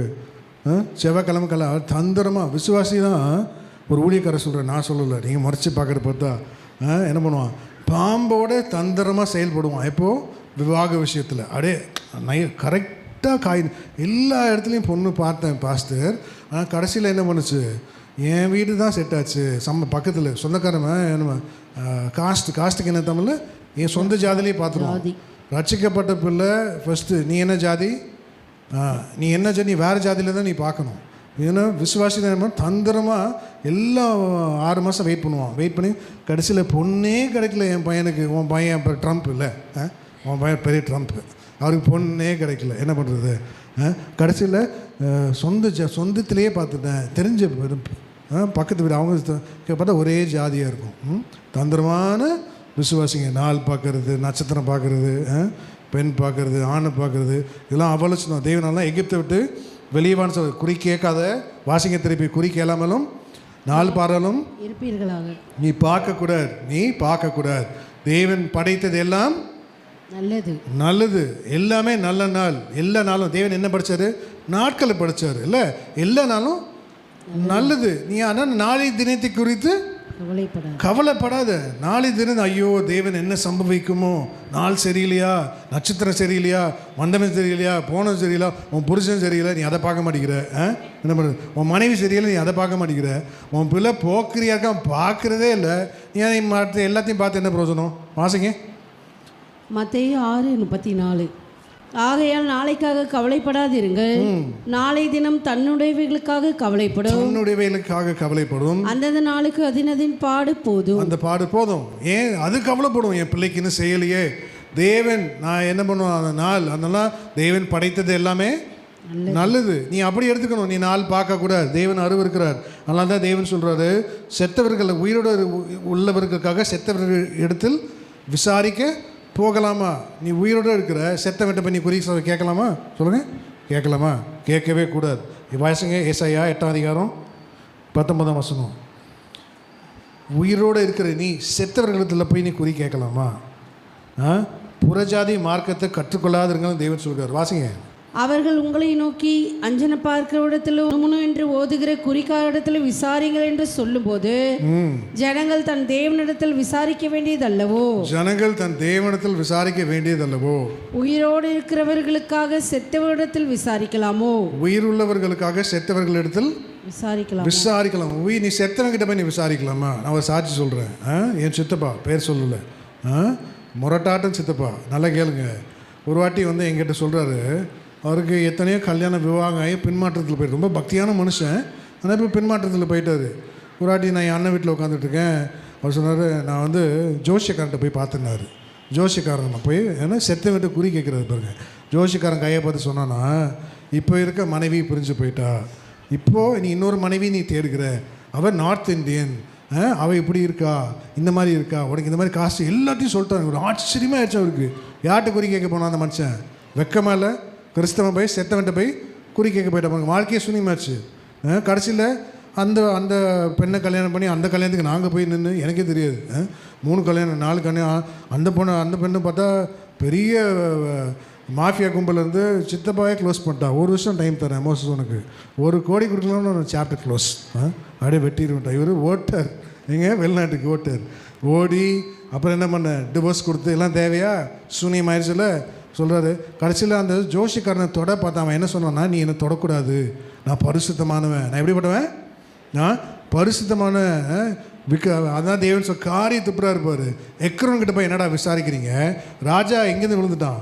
மேலேருந்து பால்கனிக்கு என்ன தமிழில்? உப்பரிகை. வாசிங்க. பால்கனி இன்னொன்று வருமா? கிராதியிலேருந்து விழுந்துட்டான். இவன் எங்கே போகிறான்? ஆளும் போகிற ராஜா, நான் பிழைப்பேனா பிழைக்க மாட்டான். ராஜா ஆள் அனுப்புறார், அங்கே போய் கேட்டுட்டு வா. யார்கிட்ட போய் கேட்டு வா? எக்ரோனின் தேவன். ஆண்டு ஏண்டா இஸ்ரவேலில் தேவன் இல்லையா? என்கிட்ட விசாரிக்காம நீ யார்கிட்ட போய் விசாரிக்கிற? உன் தேவைன்னா நீ ஜெபிக்கணும், உபவாசம் போடணும். உனக்கு தேவைன்னா ஊழியக்காரன் என்கிட்ட ஜெபிக்கணும், உபவாசம் போடணும். உனக்காக நான் ஜெபிப்பேன். நீ யார்கிட்ட போய் விசாரிக்கிற? உன் மாமா, உன் சொத்தை, உன் அத்தை, வந்தவன் சரியில்லை, போந்தவன் சரியில்லை, இவன்கிட்டையும் போய் விசாரிக்கிற. நீயே நொண்டி, நீ அவன்கிட்ட போய் என்ன பண்ணுற? இருக்கிற உரம் நாரப்போகுது. வாசிங்க. 2 ராஜாக்கள் 1:2. அகசியா சமாரியாவில் இருக்கிற தன் மேல் வீட்டிலிருந்து கிராதியின் வழியாய் விழுந்து வியாதிப்பட்டு, இந்த வியாதி நீங்கி பிழைப்பனோ என்று எக்ரோனின் தேவனாகிய பாகால் சேவடத்தில் போய் விசாரியுங்கள் என்று ஆட்களை அனுப்பினான். அப்போ நம்மால் வராரு, சும்மா இருப்பாரா? எப்போ பார்த்தாலும் பிரச்சனை தான். வந்துட்டார். கர்த்தருடைய தூதன் திஸ்பியனாகிய எலியாவை நோக்கி நீ எழுந்து சமாரியாவுடைய ராஜாவின் ஆட்களுக்கு எதிர்பட போய். ஊழியக்காரன் எப்படி இருக்கான் பாருங்க, ஆண்டு அனுப்புறாரு பாருங்க, வைராக்கியமா ராஜா கிட்ட போய் பேச சொல்ற தைரியமா. இப்போ நம்ம சொல்லுவோமா, அந்த விசுவாசியை நீ கண்டி, இந்த பிரதரை நீ கண்டி. நான் சொல்கிறேன், இப்போ நான் பிரதர் நீ தாடி வைக்கிறது எனக்கு பிடிக்கலன்றேன். நான் ஒரு எக்ஸாம்பிள் சொல்கிறேன். என் சபையில் தாடி வச்சா உனக்கு பந்தியே கிடையாது. நீ தாடி எடுத்தால் தான் பந்தி. இப்போ நம்ம சொல்லுவோமா, என் ஆண்டு சொல்லிட்டார், நீ போய் சொல்லுங்க, நீ ஏன் இப்போ தாடி வச்சுருக்க? ஒரு இது நீ என் சபையில் இல்லை, நான் சொல்கிறேன், கோச்சிக்காத, வாசிங்க. எதிர்பட போய் இஸ்ரவேலின் தேவன் இல்லை என்றா என்று நீங்கள் எக்ரோனின் தேவனாகிய பாகால் சேவகத்தில் விசாரிக்க போகிறீர்கள். இது நிமித்தம் நீ ஏறின கட்டிலிருந்து இறங்காமல். இது நிமித்தம் நீ ஏன் உன் பிரச்சனையில், உன்னுடைய போராட்டத்தில், உன்னுடைய துயரத்தில், உன் அழுகையின் பள்ளத்தாக்கில், உன்னுடைய வியாதியில் நீ யாரிடத்துல விசாரிக்க போகிற? அங்கே போ, நல்லா ஊசி விடுவார். ஊழியக்காரன் அப்படியே சொல்லணும், சொல்லுங்கள். ஊழியக்காரர் சொல்கிறார், அங்கே போ, மந்தவெளியில் சூப்பர் டாக்டர் இருக்காரு, சரியாயிரும். வேணாப்பா சொல்லலாம், என்னப்பா அவங்க பலவீனம் முடியல, கடைசியில் அவன் செத்து போய்ட்டானா கடைசியில் என்ன பண்ணுவாங்க, சோழ முடி பிசாசு குள்ளாத்துக்கு என் தலையிலே வச்சிடும். ஐயோ ஒரு பேச்சு கேட்டு தான் மாத்திரையே சாப்பிடல, இல்லைன்னா பரிசுத்துவோம், அப்படியே போயிடுவார் மேலே. வாசிங்க. நீ ஏறின கட்டிலிருந்து இறங்காமல் சாகவே சாவா என்று கர்த்தர் சொல்லுகிறார் என்பதை அவளோடு சொல் என்றான். அப்படியே எலியா போய் சொன்னான். அப்படியே எலியா சொன்னான், நீ ஏறின கட்டிலில் இறங்க மாட்டேன், சாகவே சாவா. அப்போ தேவன் இடைப்படுகிறார். என்ன சொல்கிறாரு, நீ என்ன பண்ணணும், யாருக்கிட்ட விசாரிக்கணும். அதனால தான் தேவன் சொல்கிறார், புறஜாதிகளுடைய மார்க்கத்தை கற்றுக்கொள்ளாதிருங்கள். நாள் பார்க்கறது, நட்சத்திரம் பார்க்க. எரேமியா 10:2 மாசிங்க வேகமா. எரேமியா 10:2.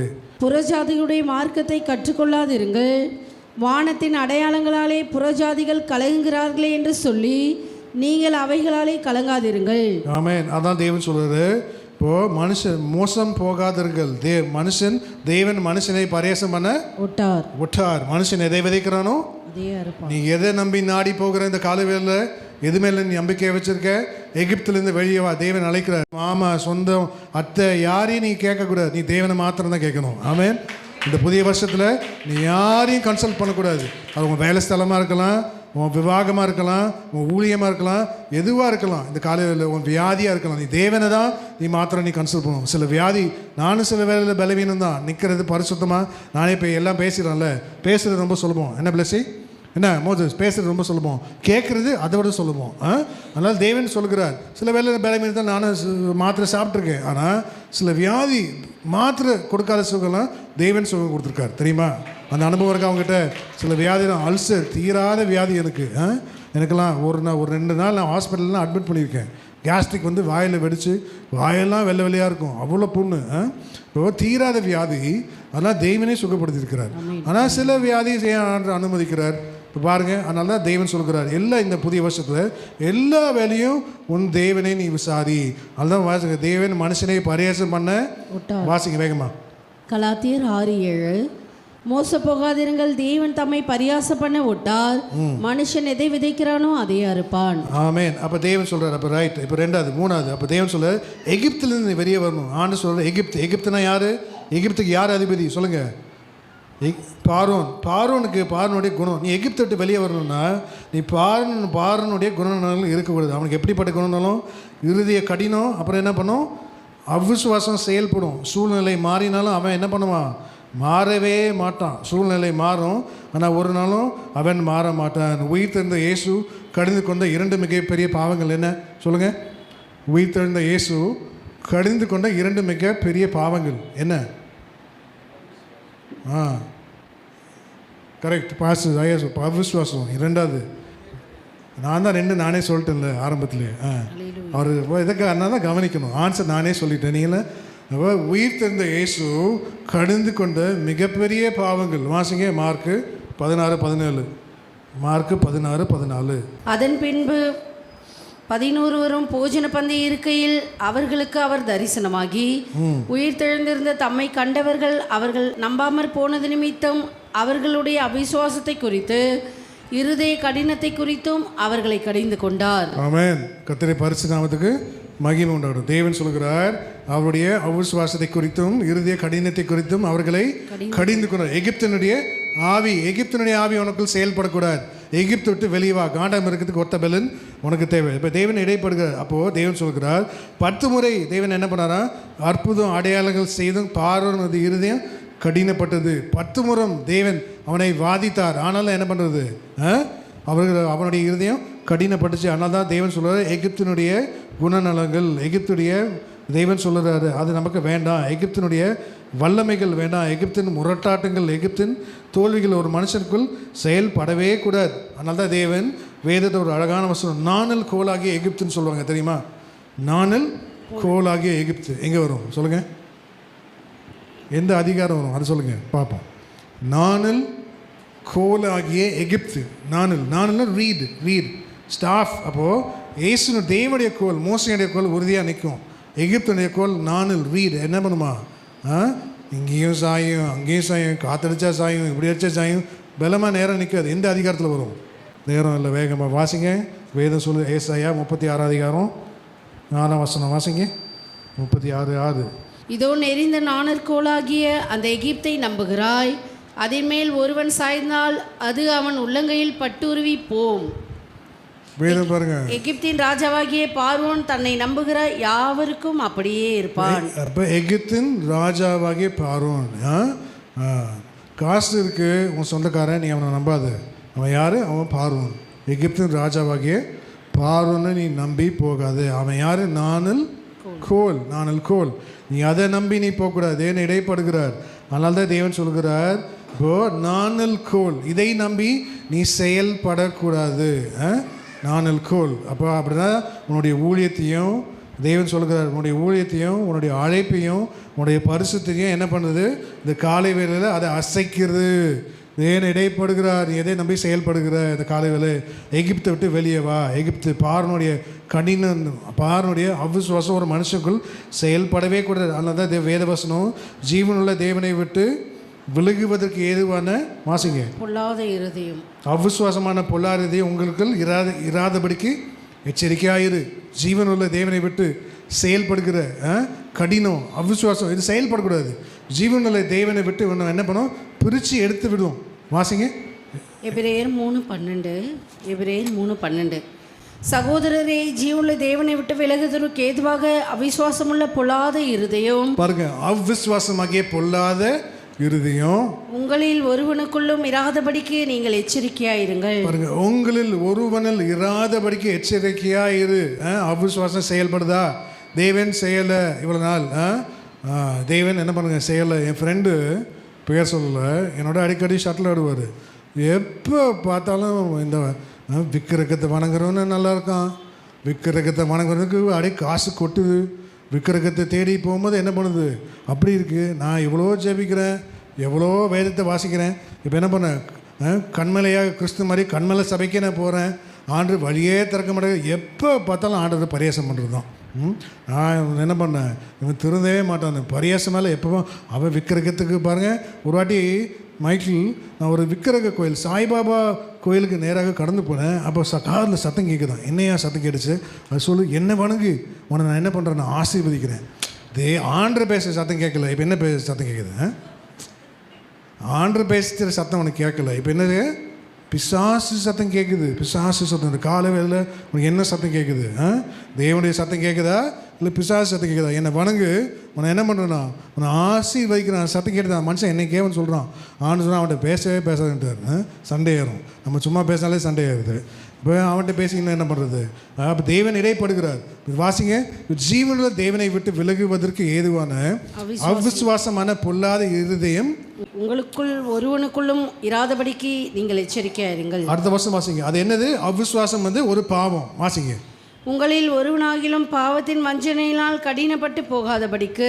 பார்வனுடைய ஆவி செயல்படுதா? இருதய கடினம், அவிசுவாசம். எகிப்தை விட்டு நீ வெளியே வா.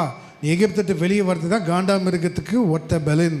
ஒன்று காண்டாமிருகம் கொம்பை போல் தேவன் உயர்த்துகிறார். உங்களுக்கு ஒருவனாகிலும் பாவத்தின் வஞ்சனையால் கடினப்பட்டு போகாதபடிக்கு இன்று எண்ணப்படும் அளவும் நாடோறும் ஒருவருக்கொருவர் புத்தி சொல்லுங்கள். புத்தி சொல்கிறோம். இந்த காலை வேளையில் தேவன் இடைப்படுகிறார், புத்தி கொடுக்கிறார், ஆலோசனை கொடுக்கிறார். அப்போது தேவன் என்ன சொல்கிறாரு? அப்போது அவ்விசுவாசம் என்ன? 2ஆம் மரணத்தில் நீ தள்ளப்படுவாய். 2ஆம் பட்டியல் வாசிங்க.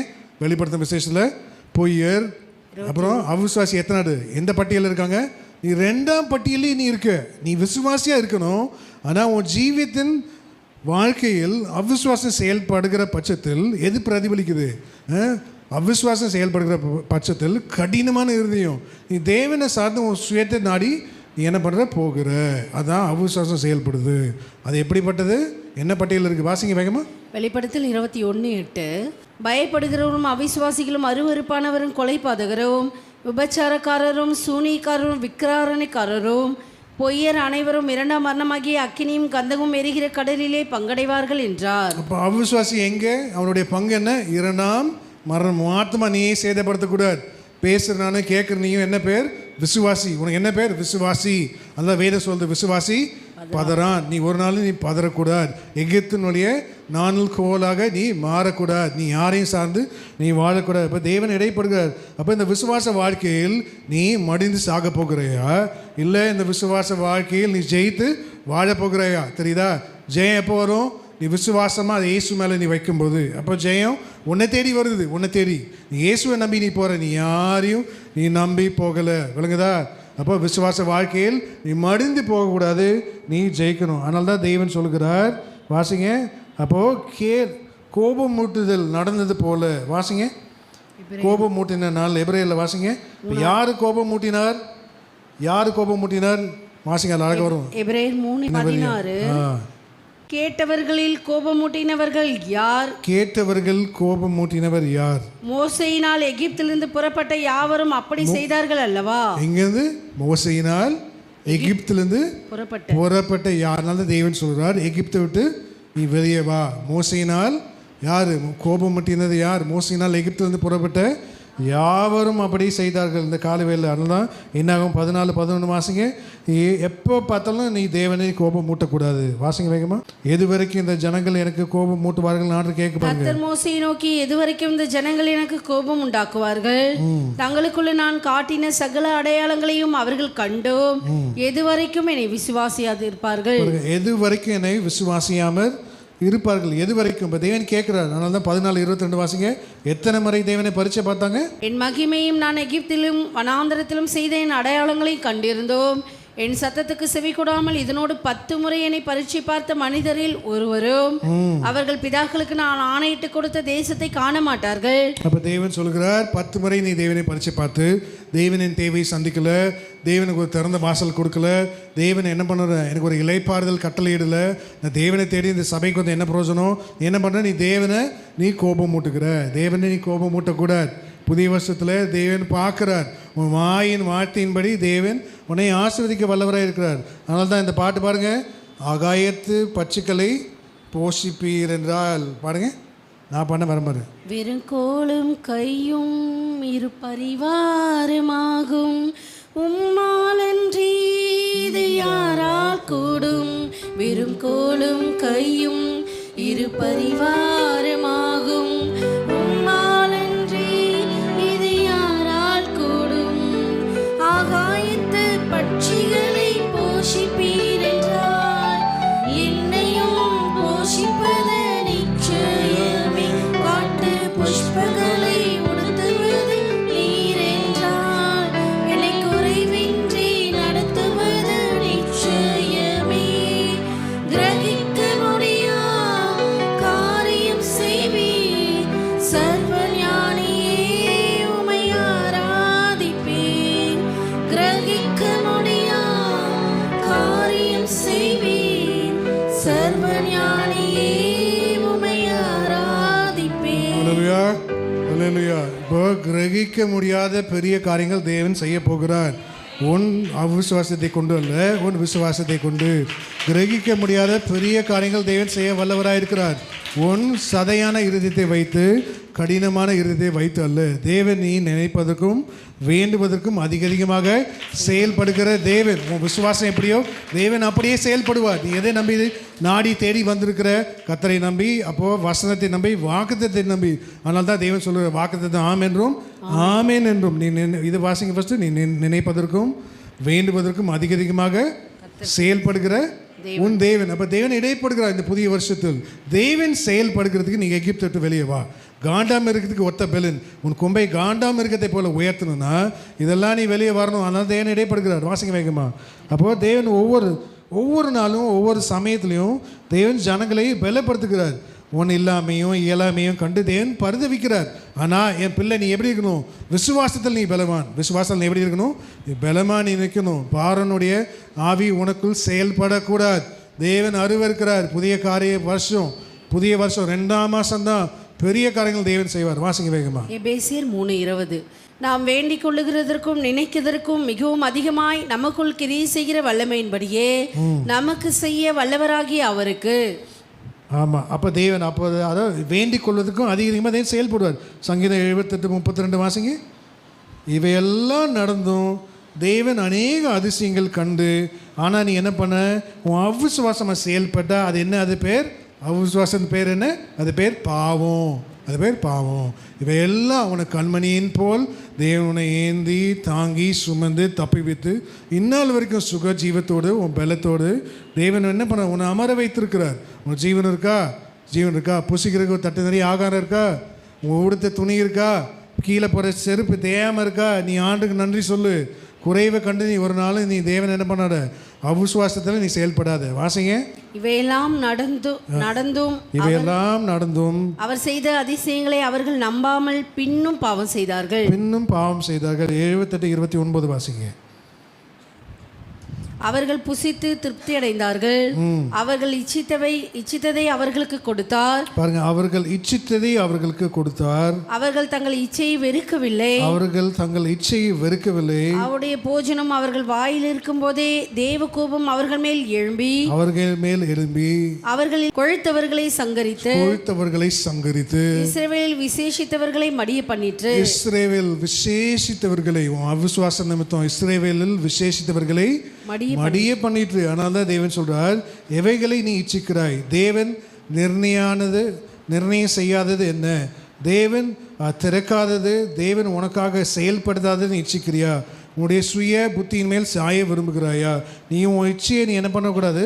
செயல்படுத்தக்கூடாது. அதனால தான் கடைசி காலத்தில் ஜனங்கள் எப்படி இருப்பாங்களாம், என்னதான் ஆலோசனை செமிட்டி மேலே செமிட்டி அடித்தாலும், நீ என்னதான் சொன்னாலும் ஜனங்க யூதா வாசிங்க. யூதா 1:18 வாசிங்க. கடைசி காலத்திலே தங்கள் துன்மார்க்கமான இச்சைகளின்படியே நடக்கிற பரியாசக்காரர் தோன்றுவார்கள் என்று உங்களுக்கு சொன்னார்களே. பாருங்க, அது பேர் என்ன பேர்? பரியாசக்காரர். துன்மார்க்கமான இச்சை என்ன? வேறும் உன் கண்களின் இச்சை. தேவன் அப்புறம் என்ன சொல்றாரு? அப்புறம் ஜீவனத்தின் பெருமை, அப்புறம் மாம்சத்தின் இச்சை. இதெல்லாம் விவரிக்க நேரம் இல்லை. உங்களுக்கு எல்லாம் தெரியும்ல. கண்ணில் நீ என்னெல்லாம் இச்சிக்கிற? உனக்குரியவைகள் இல்லாதவைகளை நீ இச்சிக்காத. தேவனுக்கு கொடுத்தது போதும். உன் சம்பளம் போதும், உனக்கு இருக்கிற புருஷன் போதும், உனக்கு இருக்கிற மனைவி போதும், உனக்கு இருக்கிற சபை போதும், உனக்கு இருக்கிற விசுவாசி போதும். ஆண்டு என்கிட்ட என்ன கேட்பார்? உனக்கு இருக்கிற விசுவாசி போதும் தான் சொல்லுவார். நான் ஆண்டு சபை வச்சுருக்கேன் போதும் சொல்லுவார். அதான் தெய்வம் சொல்லுவார். அதே கேள். இப்போ ஆண்டு உங்களை கேட்டால் என்ன சொல்லுவார்? உனக்கு கொண்டு பெனின்னு கொடுப்பாரா? நான் தான் உனக்கு பெனியன். நான் யார் உனக்கு? இன்னைக்கு என்ன முறைச்சி பார்க்குறேன்? நான் அவ்வளோதான், ஊழியமே கிடையாது. அப்போ தேவனை இடைப்படுகிறார் இந்த காலை வேலை. இப்போ தேவன் ஆண்டு கற்றுக் கொடுக்குறார். அப்போது உனக்கு இருக்கிறது போதும், நீ நல்லா கற்றுக்கொள்ளணும். 2 சாலமோன் கர்த்தருடைய பெட்டி வந்த ஸ்தலங்கள் பரிசுத்தமாய் இருக்கிறது. சாலமோன் கர்த்தருடைய பெட்டி வந்த ஸ்தலங்கள் பரிசுத்தமாய் இருக்கிறது. ஆதலால் இஸ்ரவேல் ராஜாவாகிய தாவீதின் அரமனையிலே என் மனைவி வாசம் பண்ணலாகாது என்று சொல்லி பார்வோனின் குமாரத்தியை தாவீதின் நகரத்திலிருந்து தான் அவளுக்கு கட்டின மாளிகைக்கு குடிவர பண்ணினான். எகிப்துடைய ஆவி வெளியே செய்யணும், கடினம் வெளியே போகணும், அவிசுவாசம் வெளியே போகணும். இப்போ தேவன் என்ன சொல்றாரு? பார்வோனின் குமாரத்தை நீ கொண்டு வந்துட்ட. நீ யாரை கொண்டு வந்துட்ட? தேவனுக்கு பிடிக்காதவனை நீ சபைக்குள்ளே கொண்டு வந்துட்ட. நீ யாரை கொண்டு வந்துட்ட? தேவனுக்கு பிடிக்காத ஒருத்தைய சபையில் நீ கொண்டு வந்துட்ட. நீ அவளை வெளியே அனுப்பு. தேவனை இடைப்படுகிறார். நீ வெளியே அனுப்பு. நீயா சுயமாக கொண்டு வந்துட்டு அநேக பேர் பாருங்க, ரோட்லேயும் பீச்சிலையும் பைக்லேயும் பார்க்லேயும் நீ ஊராக சுற்றுவே நீ. ஆனால் பரிசுத்த மெய்விவாங்க. அதெல்லாம் என்ன? அதெல்லாம் தேவ தூஷணம். ஊழிக்காரன் 2 பார்க்கணும். என்ன பார்க்கணும்? என்னுடைய முற்பிதாக்கள் சொல்லி கொடுத்தாங்க, பெரிய பெரிய பரிசுத்தவான்கள் விவாகத்தை பார்க்கணும். நல்லா நீ ஊர் சுற்றிட்டு வந்தியா? நீ ஊர் சுத்தமாக நீ வந்திருக்கியா? அதுக்கு நீ போய் உடன்படக்கூடாது. ரெண்டாவது அடக்கத்தை பார்ப்பார் தேவன். துன்மார்க்கமான பரிசுத்தமானவர்கள் தேவனுக்காக பராக்கிரமசாலிகள், கடைசி நாளில் தேவனுக்காக மரித்தவர்கள், உபத்திரப்பட்டவர்கள். இவர் உபத்திரப்பட்டவங்க. உபத்திரப்பட்டவங்க யாரு? ரெண்டு விஷயம். ஊழியக்காரனை கணக்கு கேட்கிற தேவன் என்ன கணக்கு கேட்பார்? விவாகத்திலையும் எதுலையும் மரணத்திலையும் கணக்கு கேட்பார். வேற எதுலையும் தேவன் கணக்கு கேட்க மாட்டார். அப்போ தேவன் சொல்கிறார், பார்வோனுடைய குமாரத்தியை வாசிங்க. சாலமோன் கர்த்தருடைய பெட்டி வந்த ஸ்தலத்திலே பரிசுத்தமாயிருக்கிறது. ஆதலால் இஸ்ரவேல் ராஜாவாகிய தாவீதின் அரண்மனையிலே என் மனைவி வாசம் பண்ணல் ஆகாது என்று சொல்லி பார்வோனின் குமாரத்தை தாவீதின் நகரத்திலிருந்து தான் அவளுக்கு கட்டின மாளிகைக்கு குடிவர பண்ணினான். யாரு? சாலமன். நீ தான் கொண்டு வந்த. நல்லா கவனிங்க. சில வேளையில் சில அந்தரங்க பாவம் நம்ம கூட செயல்படும். நம்ம கூடயே இரவும் பகலும் செயல்படும். அங்கேயே தூங்கி இருக்கும். சில வேளையில் நம்ம கூடயே தங்கி தாபரிக்கும். தெரிக்காதுல்ல. அதான் ஆண்டு சொல்கிறாரு, நெடுங்காலமாக நான் எப்படி இருந்தேன்? மௌனமாக இருந்தேன். சங்கீதம் வாசிங்க. நெடுங்காலமாக நான் மௌனமாக இருந்தேன். சங்கீதம் 50:21. இவைகளை நீ செய்யும்போது நான் மௌனமாய் இருந்தேன். உன்னை போல நானும் இருப்பேன் என்று நினைவு கொண்டாய். ஆனாலும் நான் உன்னை கடிந்து கொண்டு அவைகளை உன் கண்களுக்கு முன்பாக ஒவ்வொன்றாக நிறுத்துவேன். தேவன் ஒவ்வொன்றாக நிறுத்தினா என்ன ஆகும் நம்முடைய நிலைமை? தேவனுக்கு பிரியமான உறவுகள் யாரு? பார்வனுடைய மனைவி. அந்தரங்க பாவம் என்ன? இதுவரைக்கும் தேவன் செயல்பட்டார், காணாதவர் போல் இருந்தார். அறியாமல் உள்ள காலத்தில் தேவன் காணாதவர் போல் இருந்தார். ஆனால் இனிமேல் நீ தெரிஞ்சு பண்ணுகிற எந்த அந்தரங்கமாக இருந்தாலும் தேவன் வெளியேறாமல் கொண்டு வர இருக்கிறார். எந்த ரகசியமாக வாசிங்க, எதுவாக இருந்தாலும் தேவன் வெளியரங்கமாக கொண்டு வர வல்லவராக இருக்கிறார். வாசிங்க, வேகமாக வாசிங்க. அப்போஸ்தலர் 17:30. அறியாமுள்ள காலங்களை தேவன் காணாதவர் போல இருந்தார், இப்பொழுது மனம் திரும்ப வேண்டும் என்று எங்குமுள்ள மனுஷர் எல்லாருக்கும் கட்டளையிடுகிறார். சாலமன் கொண்டு வந்தது மெய்தான். பார்வோனுடைய குமாரத்தை கொண்டு வந்தது மெய்தான். ஆனால் சாலமன் இப்போ என்ன சொல்கிறான்? இனிமேல் நீ இங்கே இருக்கக்கூடாது. எவ்வளோ கெஞ்சுரா, ஐயோ ராஜா நான் இங்கே இருக்கேன், போதும், இருந்தது போதும், என் வாழ்க்கையில் நீ இருந்தது போதும், என்னுடைய வாழ்க்கையில் இந்த அசுத்தங்கள் தங்கி தாவரித்தது போதும், என்னுடைய வாழ்க்கையில் இந்த ரகசிய பாவங்கள் இருந்தது போதும், ஆண்டவனே போ, நீ அனுப்பிவிடு. தேவன் வந்துட்டார். அதனால தேவன் சொல்கிறார், யோபு 39 வாசிங்க. கடைசி வசனம் எல்லாருமே இருக்கலாம். யோபு 39:9-12 வேகமாக வாசி முடிங்க. யோபு 39. காண்டாமிருகம் உன்னிடத்தில் சேவிக்க சம்மதிக்குமோ? காண்டாமிருகத்துக்கு ஒத்த பலன் வந்துச்சுன்னா பிசாசு உன்னை சேவிக்க சம்மதிப்ப இடம் கொடுப்பாயா? அதான் தேவன் சொல்கிறார், காண்டாமிருகத்துக்கு ஒத்த பலன் வந்துருச்சு, நான் காண்டாமிருகம் ஆயிட்டேன், காண்டாமிருகம் உன்னிடத்தில் சேவிக்க சம்மதிக்குமோ? வாசிங்க. அது உன் முன்னணைக்கு முன்பாக ராத்தங்குமா? படைசால்களை உழ நீ காண்டாமிருகத்தை கயிறு போட்டு ஏரியிலே பூட்டுவாயா? அது உனக்கு இசைந்து பரம்படிக்குமோ? அது இசைந்து பரம்படிக்குமா? அது அதிக பலமுள்ளதென்று நீ நம்பி அதனிடத்தில் வேலை வாங்குவாயோ? வேலை வாங்க முடியுமா? உன் தானியத்தை அது உன் வீட்டில் கொண்டு வந்து உன் களஞ்சியத்தில் சேர்க்கும் என்று நீ அதை நம்புவாயா? காண்டாமிருகத்துக்கு ஒத்த பலன் தேவன் உனக்கு கொடுக்கும்போது பிசாசு உன்னை கட்டுமா, செயல்படுத்துமா, என்ன பண்ணுமா, அதோடைய களஞ்சியத்தில் சேர்க்குமா? தேவனுடைய பலன் உனக்கு வந்துச்சுன்னா காண்டாமிருகம் போல் நீ மாறிவிடுவேன். எல்லாருமே சொல்லுங்க, இந்த காலவேளை காண்டாமிருகத்தின் கொம்பை போல் தேவன் நம் கொம்புகளை உயர்த்த விரும்புகிறார். இயேசு தேவன் காண்டாமிருகத்தை போல் உன்னை மாற்றி விட்டார்னா யாரும் அதை கட்ட முடியுமா?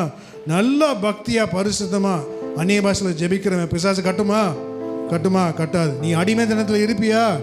இருக்க மாட்ட. பாவத்தில் தங்கி தாபரிக்க மாட்ட. மறைவான குற்றங்கள் இச்சைகள் உனக்குள் செயல்படாது. படாதா? காண்டாமிருகத்துக்கு கொத்த பலன் தேவன் அதான் இடைப்படுகிறார். வாசிங்க உபாகம் 33:17. தேவன் அழகாக விவரித்தார் பாருங்க. யோசேப்பினுடைய ஆசீர்வாதத்தை குறித்து நம்ம தியானிக்கிறோம். எப்படிப்பட்ட ஆசீர்வாதம் தேவன் யோசேப்பை அலங்கரித்தார், அவனை விவரிக்கிறார். காண்டாமிருகத்துக்கு ஒத்த பலன் வாசிங்க. அவன் அலங்காரம் அவன் தலையிட்டு காளையனுடைய அலங்காரத்தை போலவும். எல்லா உன் கண்களை மூடு. ஒத்த ஆசை வரும் பர்வதங்களுக்கு நேராக உன் கண்களை ஏறெடுத்து பார். வசனத்தை மட்டும் தியானி.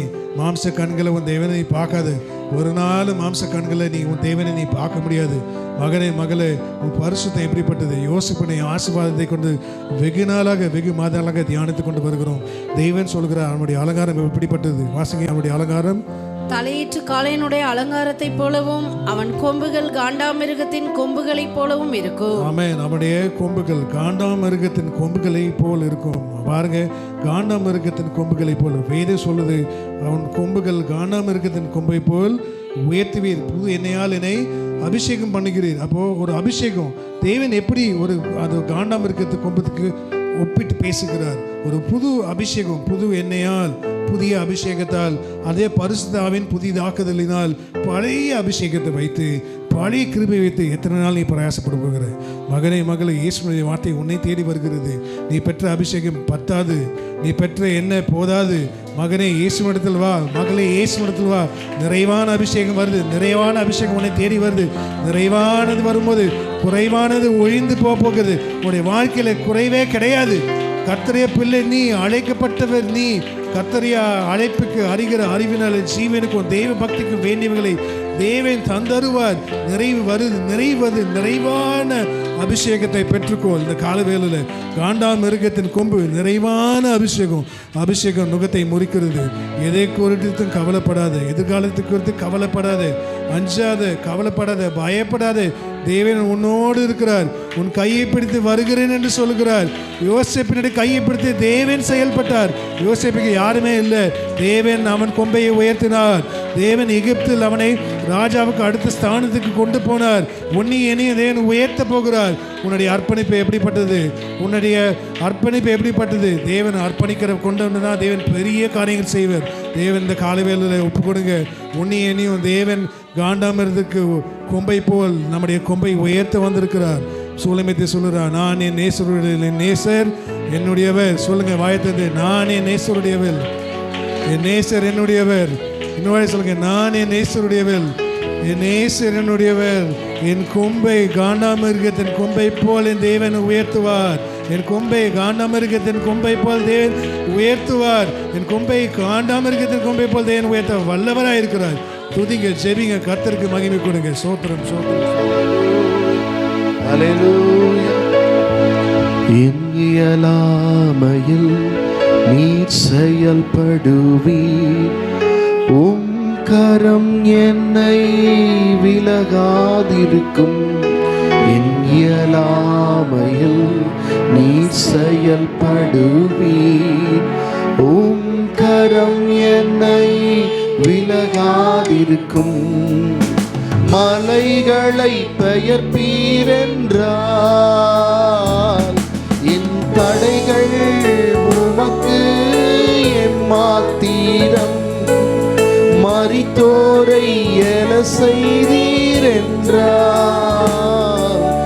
நோய்கள் உமக்கு எம்மாத்திரம். கிரகிக்க முடியா காரியம் செய்வீர். சர்வ ஞானியே உமை ஆராதிப்பேன். எல்லாம் பாடுவோமா? கிரகிக்க முடியா காரியம் செய்வீர். சர்வ ஞானியே உமை ஆராதிப்பேன். வெறும் கோளும் கையும் இரு பரிவாரமாகும். உம்மாலன்றி இது யாரால் கூடும்? இரு பரிவாரமாகும். உம்மாலன்றி இது யாரால் கூடும்? ஆகாயத்து பட்சிகளை போஷிப்பீரென்றால் என்னையும் போஷிப்பது நிச்சயமே. காட்டு புஷ்பங்களை உடுத்துவது நீ. குறைவின்றி நடத்துவதும் நிச்சயமே. சொல்லுங்க. கிரகிக்க முடியா காரியம் செய்வீர். சர்வ ஞானியே உமை ஆராதிப்பேன். கிரகிக்க முடியா சர்வ ஞானியே உமை ஆராதிப்பேன். என் தேவன் எனக்காய் ஏதாகிலும் செய்திடுவார் என்றாகிலும் என்னை மறந்தது உண்டா? நிச்சயமாய் நிச்சயம் செய்வார், நிச்சயம் செய்வார். விசுவாசிங்க. அவிசுவாசத்தை எடுத்து போடுங்க, இருதய கடினத்தை எடுத்து போடுங்க. நிச்சயம் உங்களை நடத்துவார். என் தேவன் தேவன் எனக்காய் ஏதாகிலும் செய்திடுவார் என்றாகிலும் என்னை மறந்தது உண்டா? சொல்லுங்க. என் தேவன் எனக்காய் ஏதாகிலும் செய்திடுவார் என்றாகிலும் என்னை மறந்தது உண்டா? என் தேவன் எனக்காய் ஏதாகிலும் செய்திடுவார் என்றாகிலும் என்னை மறந்தது உண்டா? கிரகிக்க முடியா காரியம் செய்வீர் சர்வ ஞானியே உமை. எல்லாரும் பாடுங்க. everyone lift up your voice. கிரகிக்க முடியா காரியம் செய்வீர் சர்வ ஞானியே உமை ஆராதிப்பேன். நிச்சயமாக ஆகாயத்து பட்சிகளை போஷிக்கிறவர், காட்டு புஷ்பங்களை உடுத்து வைக்கிறவர். நம்ம வெளியே வரலாமா? அவிசுவாசத்து வெளியே வாங்கல, கர்த்தர் நடத்துவாருங்க. நம்ம வானம் பார்த்த பூமி தான். பூமியில எல்லா இடமும் வற்றி போகும், வானம் வற்றி போகவே வற்றி போகாது. அவர் ஆசீர்வதிக்கிறது வானத்தை திறந்து இடங்கொள்ளாமற் போக மட்டும். உண்மையில் என் ஆசீர்வாதத்தில் வருஷிக்க மாட்டேனோ? நிச்சயமா இந்த ஆண்டிலே உங்களை ஆண்டவர் ஆசீர்வதிப்பார். வெளியே வாங்க, எகிப்திலிருந்து வெளியே வாங்க, எகிப்திலிருந்து வெளியே வாங்க. நிச்சயமா உங்களுக்கான பாலும் தேனும் ஓடுகிற கானானை கர்த்தர் ஆயத்தப்படுத்தி வைத்திருக்கிறார். ஆண்டவர் உம்முடைய வார்த்தை கொடுத்த அருமையான உம்முடைய தாசனையும் அவருடைய மனைவி பிள்ளைகளை ஆண்டவர் ஆசீர்வதிப்பீரா. அநேகாயிரங்களுக்கு பயன்படுத்துங்க. வந்திருக்கிற தெய்வ மக்களையும் ஆசீர்வதித்து அவர்களையும் பெருகச் செய்யும். இயேசுவின் நாமத்தில் ஜெபிக்கிறோம் பிதாவே. என் ஆத்துமாவே கர்த்தரை ஸ்தோத்திரி, என் முழு உலகமே பரிசுத்த நாமத்தை ஸ்தோத்திரி. என் ஆத்துமாவே கர்த்தரை ஸ்தோத்திரி, அவர் செய்த சகல உபகாரங்களையும் மறவாது. நம்முடைய கர்த்தராகிய இயேசு கிறிஸ்துவின் கிருபையும் பிதாவாகிய தேவனுடைய அன்பும் பரிசுத்த ஆவியானவர் அந்யோன்ய ஐக்கியம் சந்தோஷம் சமாதான வசனத்தை கேட்ட பகிர்ந்து கொடுத்த கர்த்தருடைய பந்தியிலே பங்கு பெற்ற பங்கு பெறாத தேவ மக்கள் அனைவரோடு கூட நம்முடைய வருகை பரியந்தம் என்னென்றைக்கும் நிலைத்திருப்பதாக. ஆமீன். மாரநாதா. சத்தமா சொல்லுங்க. மாரநாதா, மாரநாதா. ஹல்லேலூயா, ஹல்லேலூயா, ஹல்லேலூயா. நிச்சயமா ஏதாகிலும் உங்களுக்கு ஆண்டவர் செய்வார். God bless you, God bless you. இயேசு ராஜாவை நான் பார்த்தால் போதும், மகிமையில் அவரோடு நான் வாழ்ந்தால் போதும். ஆயத்தமாகணுமே, இன்னும் ஆயத்தமாகணுமே, வருகைக்காக ஆயத்தமாகணுமே.